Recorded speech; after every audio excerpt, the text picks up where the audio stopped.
Hey guys, welcome back to the Readers. I hope you are having an amazing day. Let's get right into the stories. The first one is an entitled people story.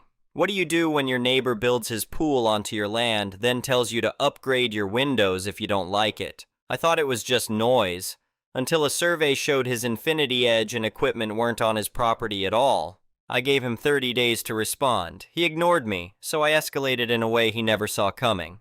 Living next to Brad has been a special kind of nightmare for the past 3 years. When he first moved in, I thought maybe we'd get along. He seemed like a successful businessman, always in expensive suits, driving different luxury cars every few months, and constantly having contractors working on his property. But it didn't take long for his true personality to show. Brad owns some kind of consulting firm downtown and apparently makes serious money. He never lets anyone forget it either.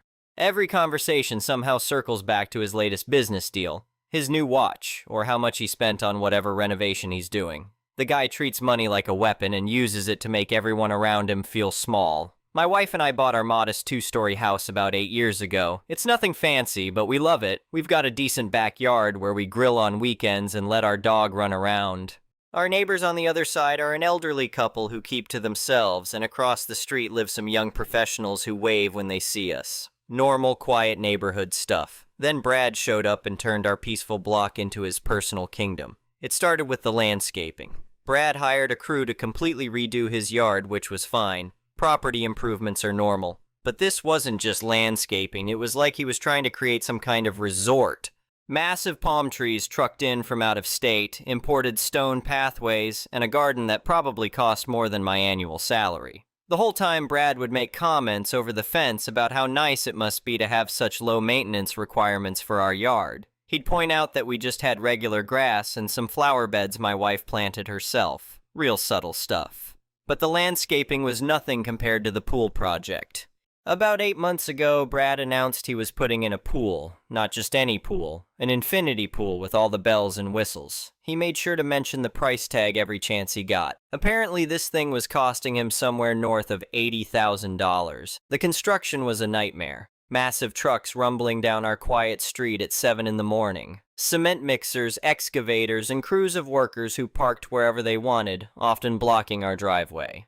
When I politely asked Brad if his contractors could avoid parking in front of our house, he just shrugged and said that's what happens during major construction projects. If you want suburban tranquility, maybe you should have bought in a development with an HOA, he said with that condescending smile of his. This is what progress looks like. The construction took nearly 4 months, with workers showing up at all hours. Brad would stand around in his expensive casual wear, directing the crew and making phone calls about business deals loud enough for the whole neighborhood to hear. During one particularly disruptive day when cement trucks blocked our street for 6 hours, I went over to ask when they might be finished. Rome wasn't built in a day, Brad said, gesturing toward his half-constructed pool like he was creating the 8th wonder of the world. Quality takes time, though I suppose you wouldn't understand the complexities of a project this sophisticated. Then came the parties. Once the pool was finished, Brad started throwing these elaborate gatherings every weekend. Loud music, dozens of guests, and conversations that went until well past midnight. Our bedroom faces his backyard, so we got to listen to every splash, every laugh, and every obnoxious story about someone's latest stock pick. During one particularly loud Saturday night party, I went over to ask if they could keep it down. Brad answered the door holding a martini, wearing swim shorts that probably cost more than my monthly grocery budget. "Hey, neighbor," he said with his trademark condescending smile.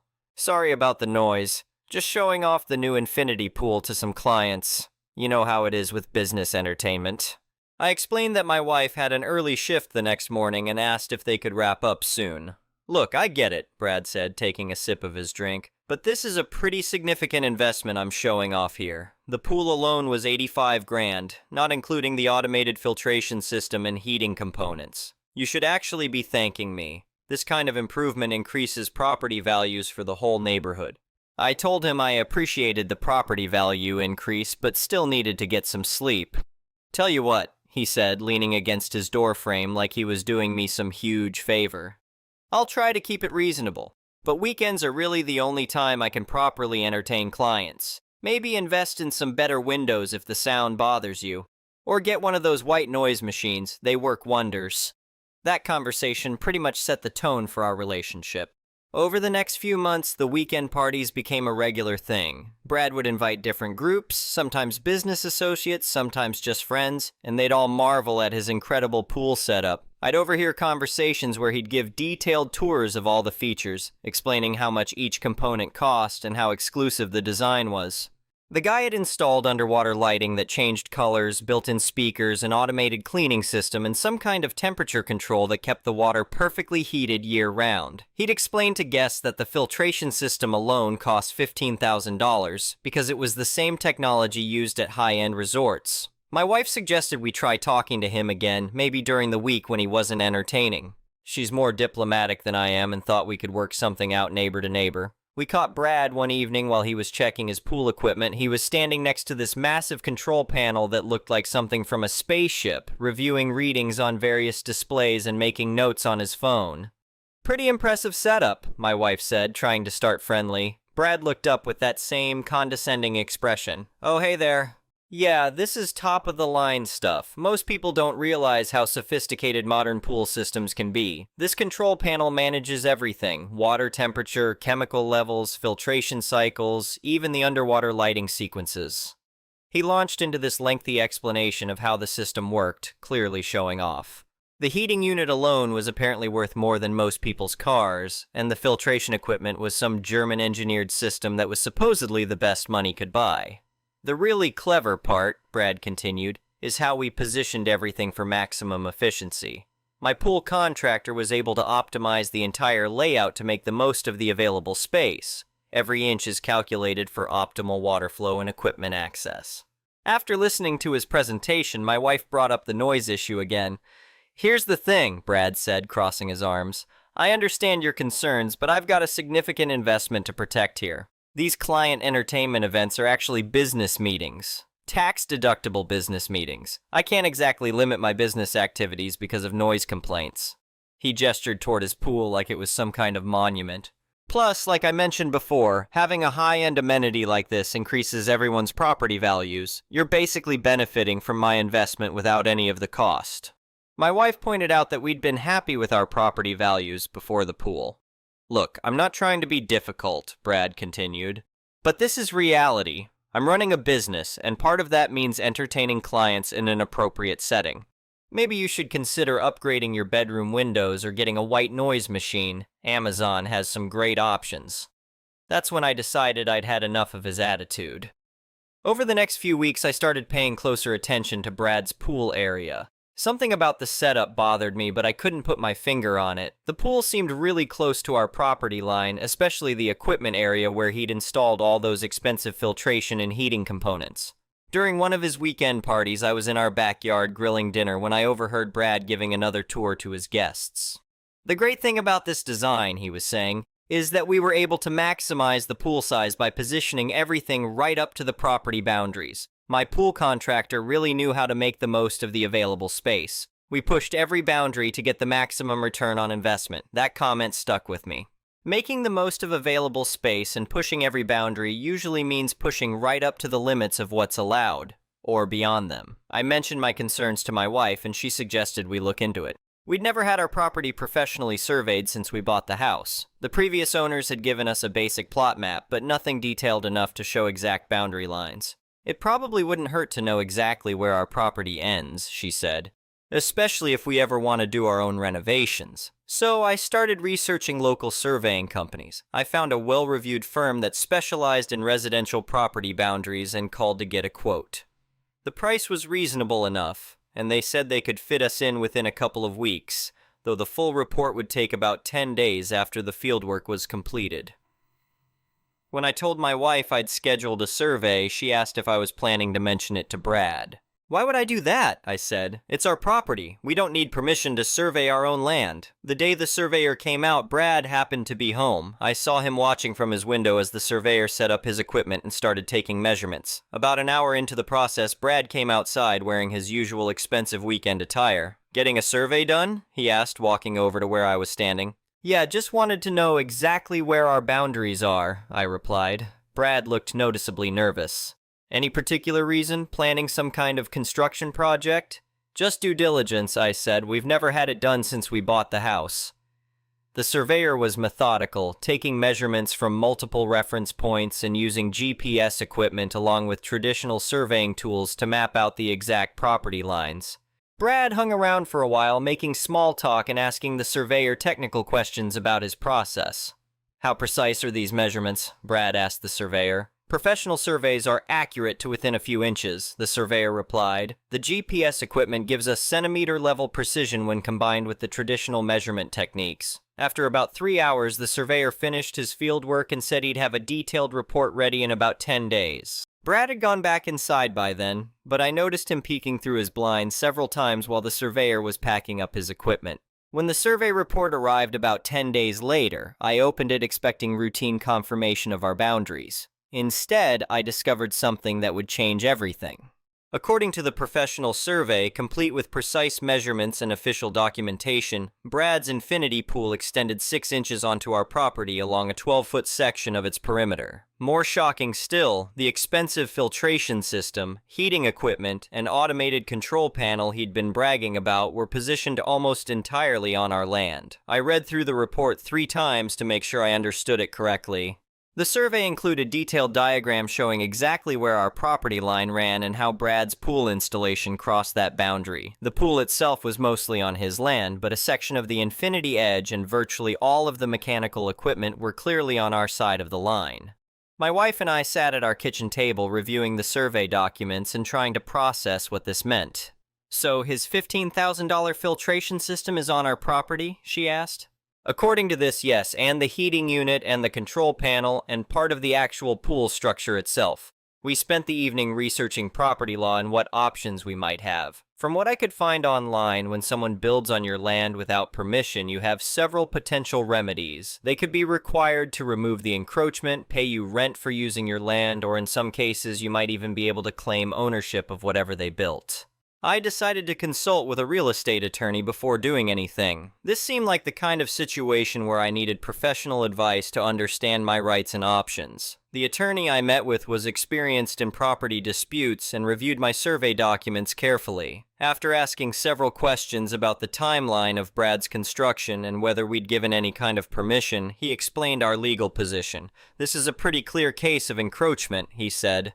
"Your neighbor built improvements on your land without permission or any kind of easement agreement. The law generally gives you several options for remedy." He explained that we could demand Brad remove everything from our property, we could negotiate some kind of compensation for the use of our land, or under certain circumstances we might be able to claim ownership of the improvements.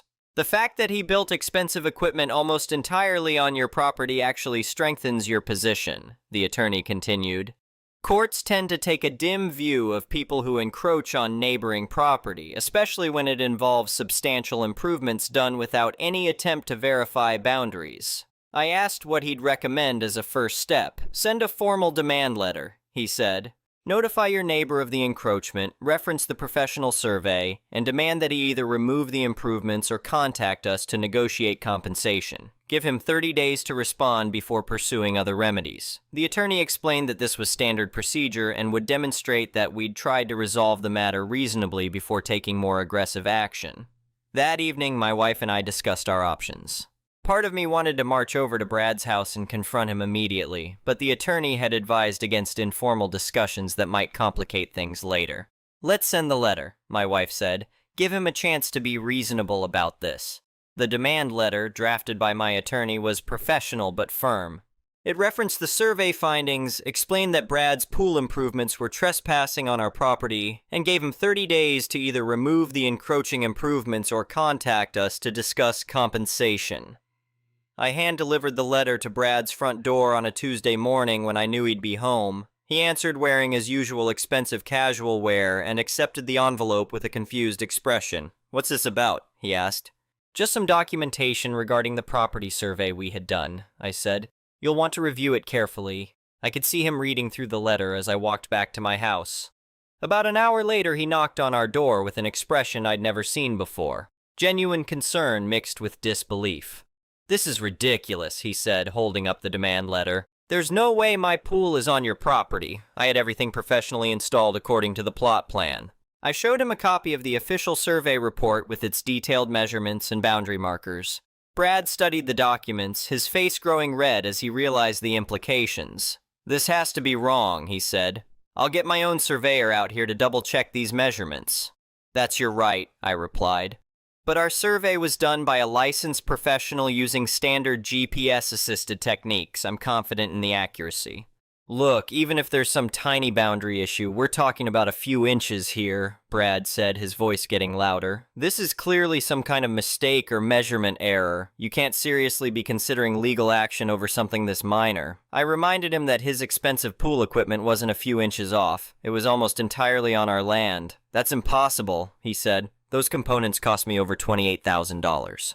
There's no way my contractor would have installed them on the wrong property." But as he looked at the survey diagrams more carefully, I could see the reality sinking in. "Fine, maybe there's a small encroachment issue here," he admitted. "But this is clearly an honest mistake. I'm sure we can work something out between neighbors. Maybe I can pay for a small easement or something." I told him he had 30 days to respond formally as outlined in the demand letter. 30 days for what? To tear out my entire pool system? Brad's voice was getting agitated. "Do you have any idea how disruptive that would be? And expensive?" I suggested he contact his own attorney to discuss his options. "I shouldn't need an attorney for a neighborly dispute," he said. "Can't we just talk this through like adults?" I explained that once we'd discovered the encroachment, it became a legal matter that needed to be handled properly. After Brad left, I wasn't sure what to expect. Part of me thought he might come back with a reasonable offer to compensate us for the use of our land. Another part expected him to hire his own surveyor and try to dispute our findings. What I didn't expect was for Brad to pretend the whole thing never happened. For the next 2 weeks, he carried on with his normal routine. Weekend pool parties continued as scheduled, complete with tours of his expensive equipment setup. I could hear him bragging to guests about his sophisticated filtration system and automated controls with no mention of any property disputes. "The positioning of this equipment is absolutely critical," I heard him explain to a group of visitors. "Every component is placed exactly where it needs to be for optimal performance. My pool contractor was brilliant about maximizing the efficiency of the space." During one particularly loud Saturday afternoon party, I was working in our backyard when I overheard Brad giving his standard pool tour. "The beauty of this system," he was telling a group of guests, "is that everything is positioned for optimal efficiency. The filtration equipment is placed exactly where it needs to be for maximum water circulation." One of his guests asked about maintenance costs for such an elaborate setup. "Honestly, it's worth every penny," Brad replied. "This kind of investment not only pays for itself in terms of entertainment value, but it significantly increases property values for the whole area. My neighbors should be sending me thank you cards." That comment really got under my skin. Here he was, using our property without permission to house his expensive equipment, still throwing loud parties every weekend, and claiming we should be grateful for the privilege. When the 30-day deadline arrived with no formal response from Brad, I contacted my attorney to discuss next steps. "Has he acknowledged the demand letter at all?" the attorney asked. I explained Brad's initial reaction, but his subsequent silence. "That's not uncommon," the attorney said. "Sometimes people think if they ignore a legal demand, it will just go away. Unfortunately for your neighbor, that's not how property law works."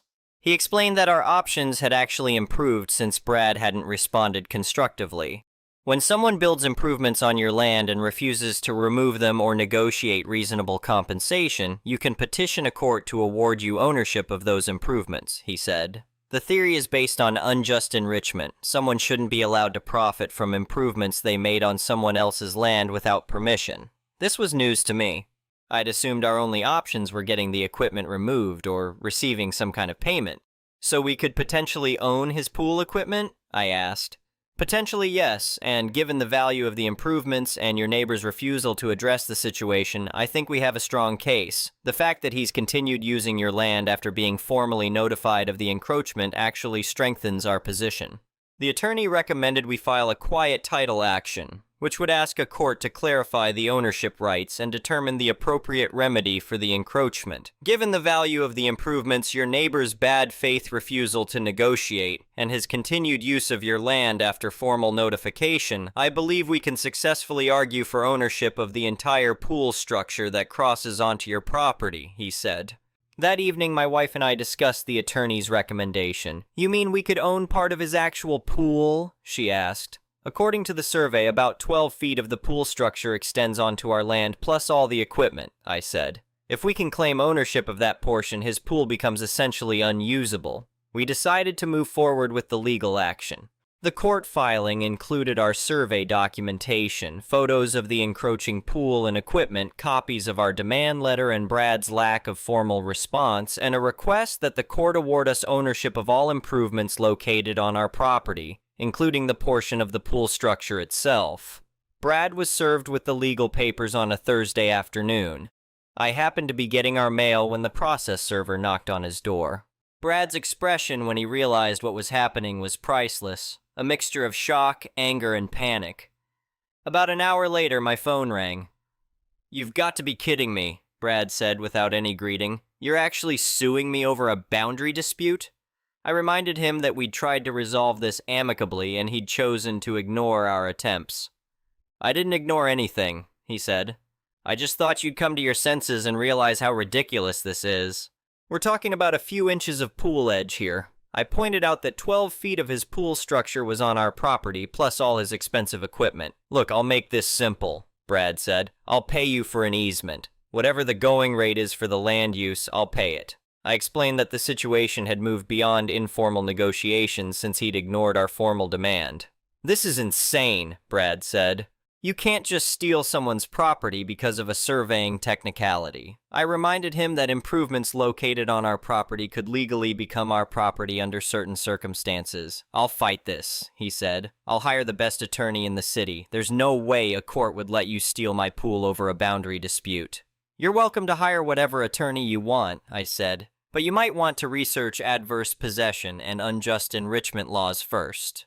After Brad hung up, I felt a mixture of satisfaction and nervousness. Part of me was glad he was finally taking the situation seriously. Another part worried about getting into a prolonged legal battle with someone who clearly had money to spend on attorneys. Over the next few days, Brad's attitude toward the whole situation seemed to shift between anger, disbelief, and attempts at negotiation.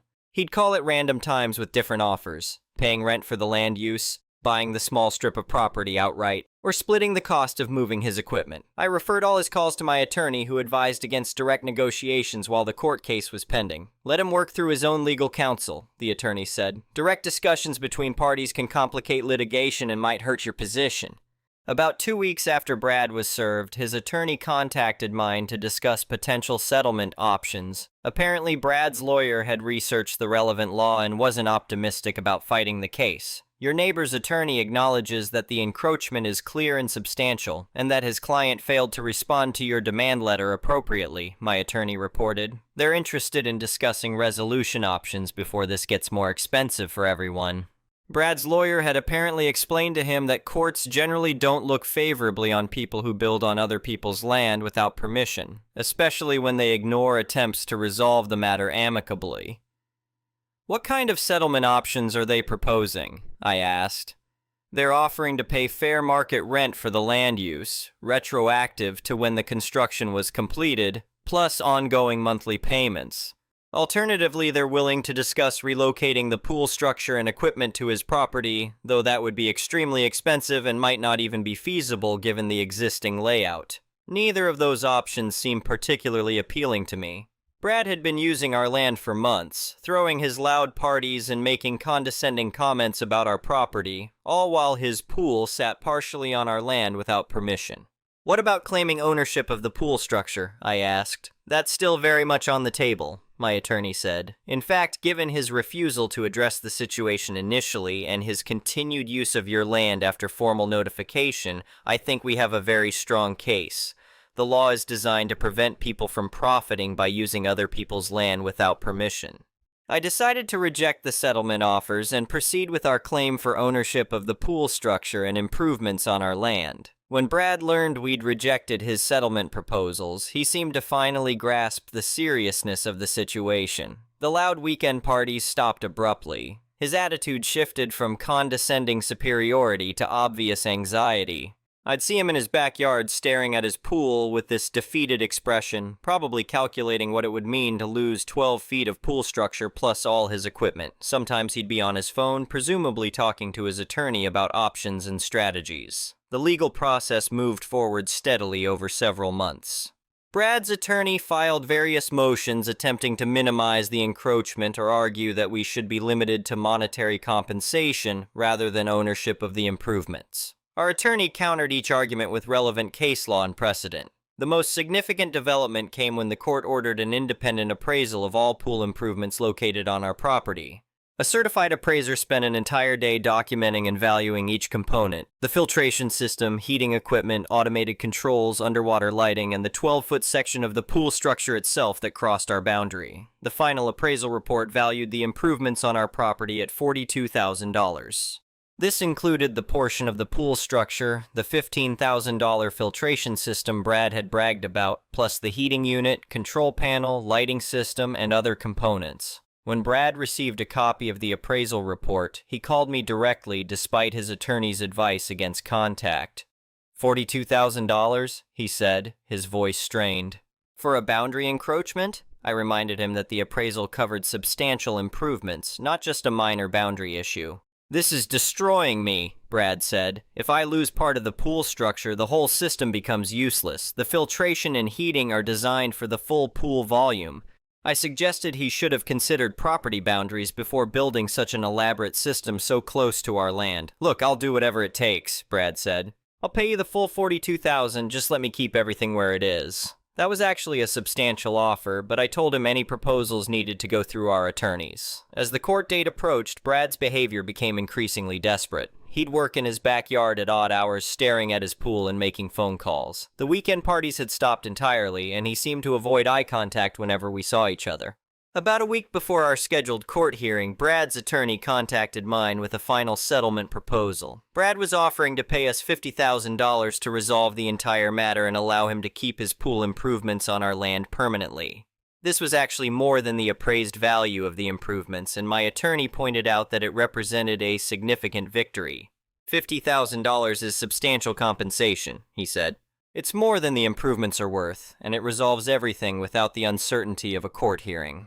But I'd been thinking about the situation from a different angle. Brad had spent months treating us like we were beneath him, throwing loud parties, making condescending comments about our property, and using our land without permission. Even if we accepted his money, he'd still be there, and we'd still have to deal with his attitude.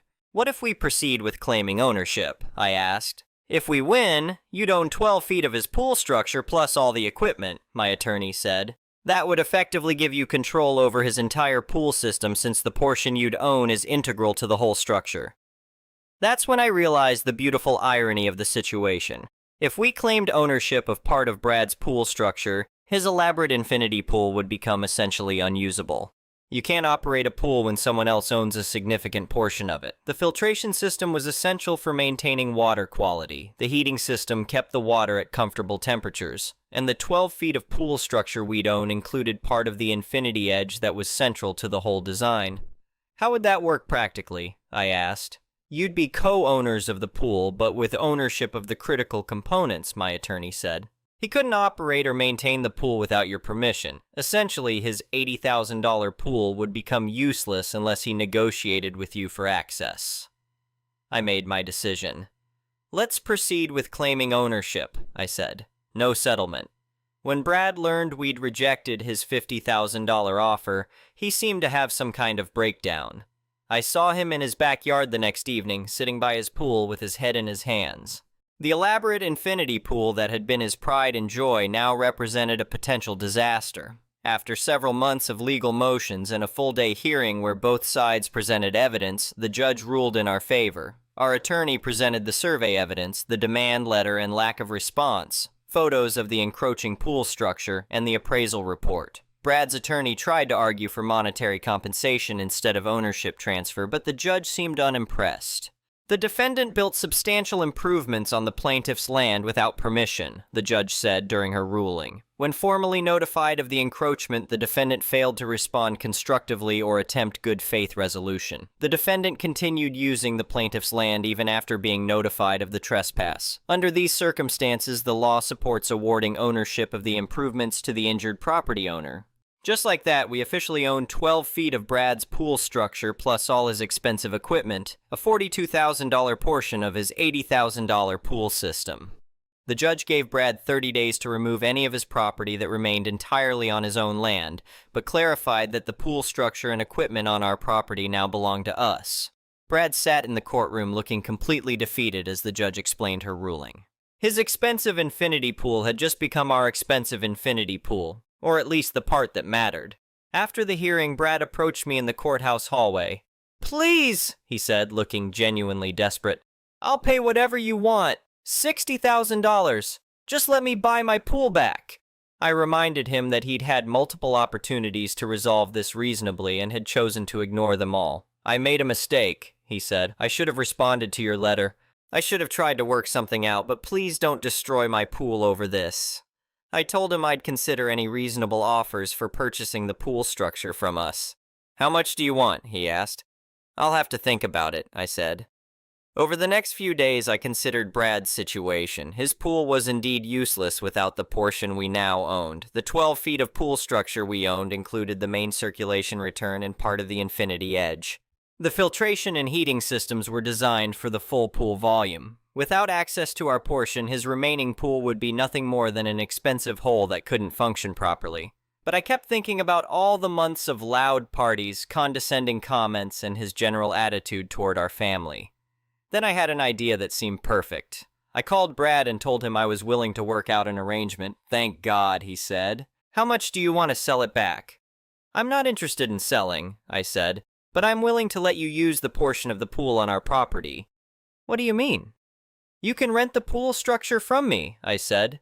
$400 per month with annual review, which my attorney calculated as roughly 17% annual return on the improvement value. Brad was quiet for a moment.